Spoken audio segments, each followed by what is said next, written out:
पवित्र शास्त्र बाइबल से आज का संदेश सुने। आज का संदेश है सिर्फ हाँ या ना कहें, सिर्फ हाँ या ना कहें। पढ़िए याकूब की पत्री उसका अध्याय 5 और वचन 12। मेरे भाइयों, सबसे श्रेष्ठ बात यह है कि शपथ न खाना, न स्वर्ग की, न पृथ्वी की, न किसी और वस्तु की, पर तुम्हारी बातचीत हाँ की हाँ और नहीं की नहीं हो, कि तुम दंड के योग्य न ठहरो। हालेलुया। तो याकूब की पत्री अध्याय 5 वचन 12 से हम सीख रहे हैं सिर्फ हाँ या ना कहो। आपने देखा होगा कि जब कोई व्यक्ति कोर्ट में गवाही देने के लिए जाता है तो वो व्यक्ति जिस धर्म को मानता है उस धर्म का ग्रंथ उसके आगे किया जाता है, उसको कहा जाता है इस पर हाथ रखकर शपथ खाकर सच बोलना है। हालेलुया। सच बोलना है। आज किसी भी काम, कोई भी काम करना हो तो उसके लिए कागज तैयार किए जाते हैं। आपको लोन लेना है, कोई एग्रीमेंट बनाना है, किराए के घर में जाना है, बायोडाटा देना है और कोई नौकरी लगना है, उस सब के लिए कागज तैयार होते हैं। उस कागज के सबसे नीचे एक शपथ लिखी होती है जिसके नीचे आपको साइन करने होते हैं। पर क्या आपने कभी सोचा है कि यह शपथ खाने की जरूरत क्यों पड़ी, कसम खाने की जरूरत क्यों पड़ी? क्योंकि मनुष्यों के बीच में से सच्चाई खत्म होती जा रही थी। हालेलुया। नेता, तरह तरह के नेता, तरह तरह के ठेकेदार, तरह तरह के सेल्समैन ऐसे ऐसे वायदे कर देते हैं जिन्हें वो चाहकर भी पूरा नहीं कर सकते। हालेलुया। इसलिए सच्चाई जानने के लिए, किसी भी व्यक्ति से सच्चाई जानने के लिए उसे शपथ खिलाई जाती है। हम सब जानते हैं जो व्यक्ति अपना वायदा निभाता है उस पर सब विश्वास करते हैं। यानी आप पर विश्वास करना आपके वायदों को निभाने पर निर्भर करता है। इसीलिए आज मैं आपको जो आप कर सकते हैं वही वादा करें और जो नहीं कर सकते वो वायदा ना करें, यही बताकर उत्साहित करने जा रहा हूं। लेकिन उससे पहले मैं चाहता हूं कि इंटरनेट के जरिए आत्मिक उत्साह की सभा से जितने लोग जुड़े, हम दो जोरदार तालियों का स्वागत करें।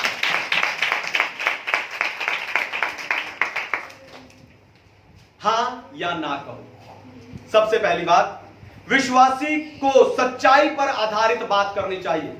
विश्वासी को सच्चाई पर आधारित बात करनी चाहिए। पढ़िए इफिसियों की पत्री अध्याय 4 और वचन 25। इफिसियों की पत्री उसका अध्याय 4 और वचन 25। इस कारण झूठ बोलना छोड़कर हर एक अपने पड़ोसी से सच बोलो, क्योंकि हम आपस में एक दूसरे के अंग हैं। हालेलुया। झूठ बोलना छोड़कर सब आपस में एक दूसरे के साथ सच बोलो, क्योंकि हम एक दूसरे के अंग हैं। हालेलुया। आपने देखा होगा कुछ लोगों को आदत होती है बात बात पर गले का मांस पकड़कर छोटी छोटी बातों के लिए कसम खाते रहते हैं। विद्या पढ़ाई कसम, मैंने नकल नहीं मारी। मां कसम, मैंने वो फिल्म देखी है। बाप कसम, उस पेड़ में बहुत सारे आम लगे। देख मेरे हाथ में रोटी है, देख मेरे हाथ में बाइबल, मैं झूठ नहीं बोल रहा। अपनी छोटी छोटी बातों में सारे खानदान को ले आते हैं, मरों को भी, जिंदा को भी, सबको उन बातों के बीच में वो ले आते हैं, शामिल कर लेते हैं। याकूब की पत्री में पीछे हमने सीखा था, याकूब कहते हैं कि जीभ को लगाम लगाओ, यानी जीभ को नियंत्रण करो। और यहां भी याकूब यही कह रहे हैं कि जब तुम किसी भी तरह की बातचीत करते हो तो उस बातचीत के दौरान कसम खाने के प्रति, कसम खाने के विषय अपनी जीभ को नियंत्रण रखो। हालेलुया। आप जो बोले वो सच बोले तो आपको कसम खाने की जरूरत नहीं पड़ेगी। दोबारा सुनिए, ध्यान से सुनिए। अगर आप जो कुछ बोले, अपने पड़ोसी से हर कोई सच बोले, अगर आप जो कुछ भी बोलते हैं अगर वो सच बोलेंगे तो आपको कसम खाने की जरूरत नहीं पड़ेगी। याद रखो, हमें बच्चों को झूठ बोलना सिखाना नहीं पड़ता, सच बोलना सिखाना पड़ता है। और वही याकूब यहां आपने आत्मिक बच्चों को सिखा रहा है। याकूब कह रहा है कि तुम क्या बोलो, सच बोलो। हालेलुया। ये ना सोचो कि आप मसीही हैं, आप बहकाए नहीं जाओगे। अपने मुंह की चौकसी करो और सच्चाई पर आधारित बातचीत करो। तो आपकी बातचीत सच्चाई पर आधारित होनी चाहिए।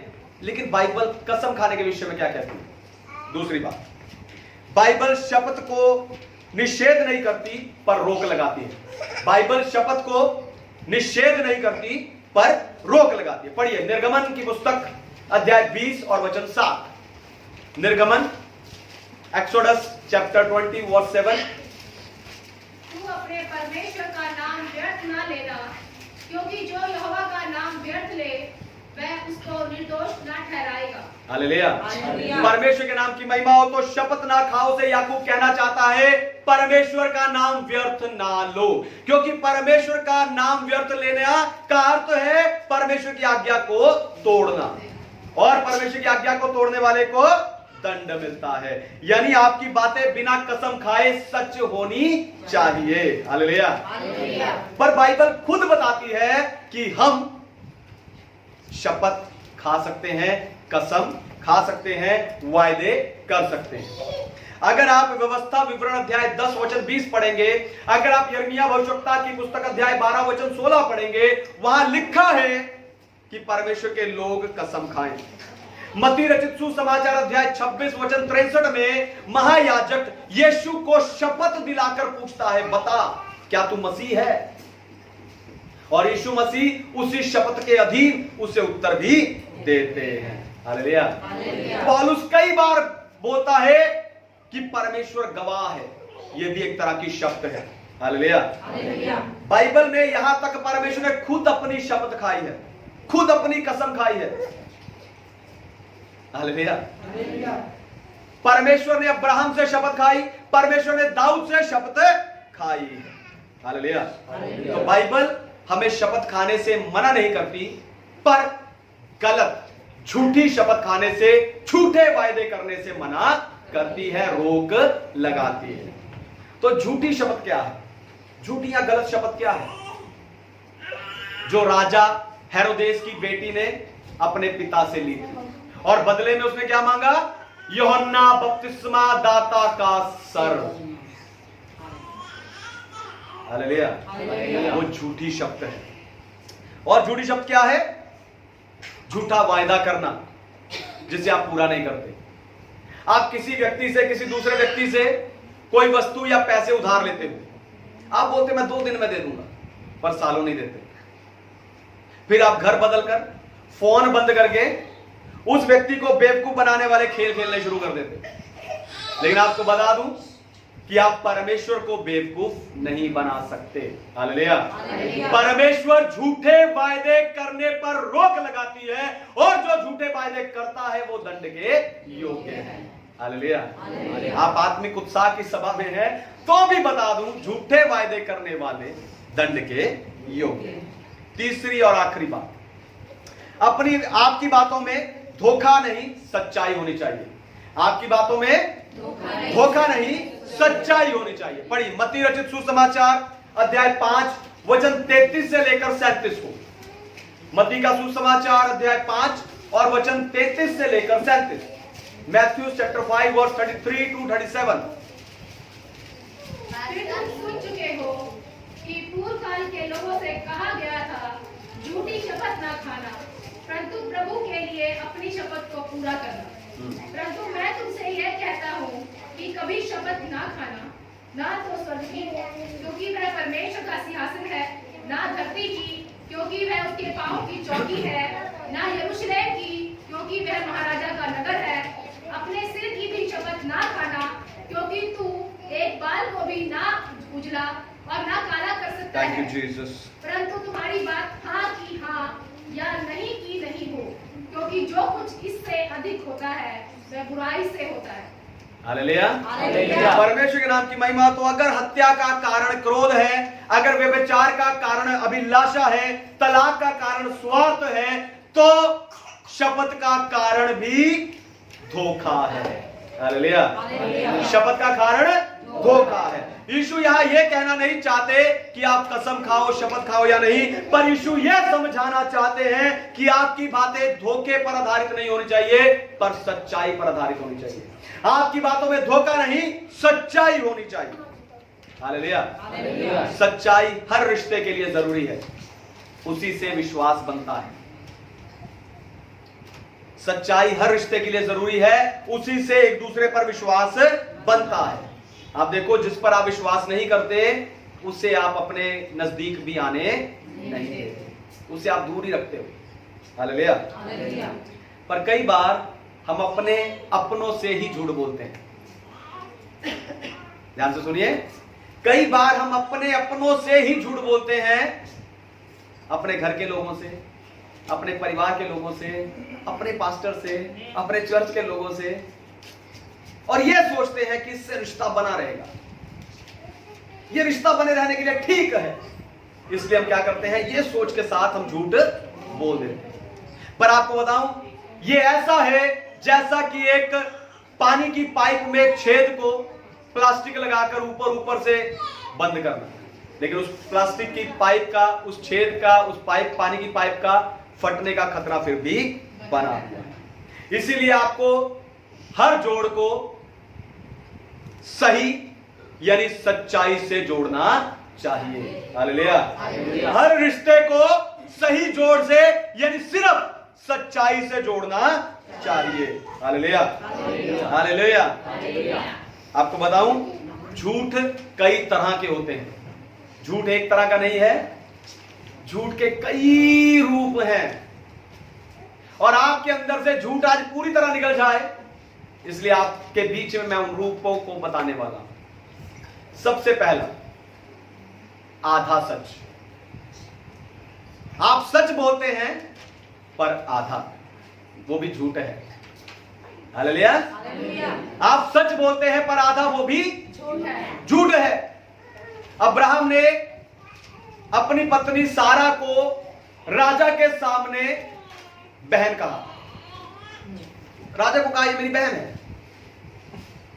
अब्राहम ने झूठ नहीं बोला पर आधा सच बोला। वो उसकी सगी बहन नहीं थी, पर वो उसकी पत्नी है, ये बात उसने राजा से छिपाई। दूसरा झूठ, सफेद झूठ। आप तंदुरुस्त हैं, स्वस्थ हैं, लेकिन आप फोन करके अपने काम पर बोलते हैं मैं बीमार हूं, नहीं आ सकता। पास्टर पूछते आप चर्च क्यों नहीं आए, मैं बीमार था इसलिए नहीं आया। वो क्या है, सफेद झूठ है। तीसरी बात, दूसरों को बचाने के लिए झूठ बोलते हैं। ये वहां नहीं था, इसने ऐसा नहीं किया, मैंने देखा था, क्योंकि किसी को बचाने के लिए बोला गया। झूठ झूठ नहीं होता। मेरा प्रभु कहता है झूठ झूठ होता है। हालेलुया। चाहे आप किसी को दबाने के लिए, बचाने के लिए, मारने के लिए कैसा भी झूठ बोले, झूठ झूठ होता है। चौथी बात, बातें बनाना। आप किसी की सहानुभूति पाने के लिए, किसी की दया पाने के लिए, या कोई आपकी मदद कर दे, इसलिए आप क्या करते हो, बातें बनाने लगते हो, बातें बनाने लगते हो। अगला आपको साफ साफ बोल देता भाई नहीं हो सकता, पर भी आप क्या करते हो, बातें बनाते जाते हो, बातें बनाते जाते हो, बातें बनाते जाते हो।